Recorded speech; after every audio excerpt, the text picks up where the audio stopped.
nothing but a blending up of all the ups and downs. Damn it, Elvis, don't you know? You makes mama so. Hi, I'm Natalie Chanin. Welcome to Florence, Alabama.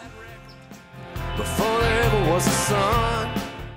You know, we're coming up on our 10-year anniversary, so I really started working on this project about 10 years ago, and it's amazing how fast it's gone. It blows me away, and you know, the highlight is really strange, but I think the highlight is really today.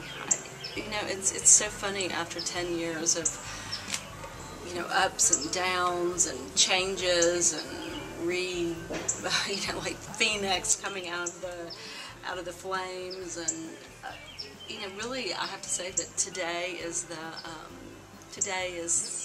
really the best it's ever been. It's so funny. I'm closer to having the company that I envisioned 10 years ago today than I ever have been at any moment in the past 10 years. You know, everybody asks me, are you surprised that you're here in Florence, Alabama, and making fashion? And I mean, I have to say, aren't you surprised? Like, aren't most people in the fashion industry surprised that this tiny little brand came up in Florence, Alabama, that we've, you know, been here for 10 years? I mean, one time a friend of mine called from Paris, and he'd been through all the shops in Paris, and he said from skateboard shops, you know, to the really fancy shopping streets and everywhere in between. And he said, Natalie, in every single store there's some sort of reference to the work that you're doing in Alabama. He said, doesn't that make you angry? And I was like, angry? How can that make me angry? You know, it makes me really proud. Who would have ever thought that a group of ladies, you know, sewing in their homes in rural Alabama would ever make an impact on the global fashion industry? So, you know, impact on the global fashion industry is maybe, you know, taking it a step too far. But if there's a reference in the stores that backs up to the work that we've done, then I can't be really anything but proud, you know. So it's a great time to sort of sit and look at what we did those 10 years and then start to look at what's going to happen in the next 10 years. It's And put the wind in Carl's face. He did just what he said he's gonna do, and the money. You know, a lot of people today are talking about the rebranding in America, and there's a lot of really great designers and graphic designers like yourself who really are addressing this theme, and I really do think that's what's so cool about what you're doing, is that you're really looking at that right now. And I mean, it's a very complex theme because, you know, right now in the greater world, America has over the past few years had a really bad image, and you know, so when you talk about the rebranding of a country, like, this is a very heavy topic in a way. But there's a lot of people who are embracing it in a very light way, which I think is really beautiful. You know, and I feel like we're a part of that. I definitely feel that. And I wish I could say that what we've done here, that it was really, you know, specific, that I came home because I was thinking about, you know, Americana and it was important and whatnot. I wasn't that smart. I came home because I felt something like, this is where I needed to be, this is what I needed to do. I was doing these things, and I realized, you know, in this moment that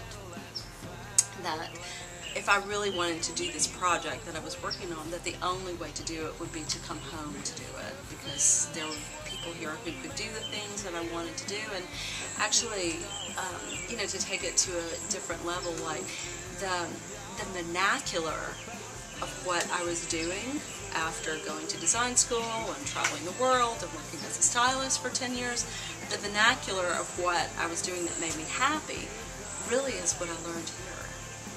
Right, and so it was a real embracing of that, a very simple, a very rural life that has, that really finds beauty in the very small things and the very small details. And so I was very lucky, you know, that I was able to come home, that I had this idea, that I've been able to make it work for 10 years, because it hasn't always been easy.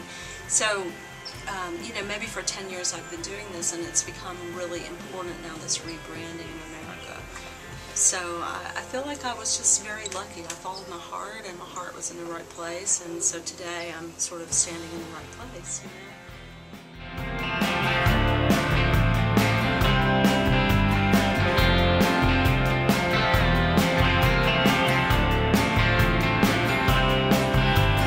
Life ain't nothing but a blending up of all the ups and downs. Damn it, Elvis, don't you know? This fall really marks the celebration of 10 years, and so quite about a year ago I started talking with some friends of mine about you know, where I wanted the company to go, and so we came up with this whole idea of rebranding the company, because it's never really been done since exactly 10 years ago. So I thought that would be a really nice way to celebrate 10 years. So I'm working with a group from Los Angeles called Commune Design.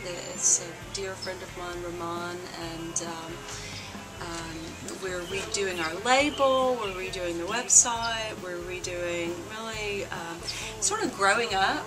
You know, like after 10 years of doing something, you feel like we started out as a t-shirt company, and you know, it's kind of changed in 10 years, so it's really time for us to grow up. And so the amazing Lisa Eisner came out and shot the fall collection here in Alabama. You know, I've been a fan of her since that book Rodeo Girls came out. I love her images, and I love how she finds beauty in really very simple things and makes them very elaborate. So it was wonderful to have him here, and that's going to be launching in September, so it's very exciting. What he said he's gonna do, and the money came.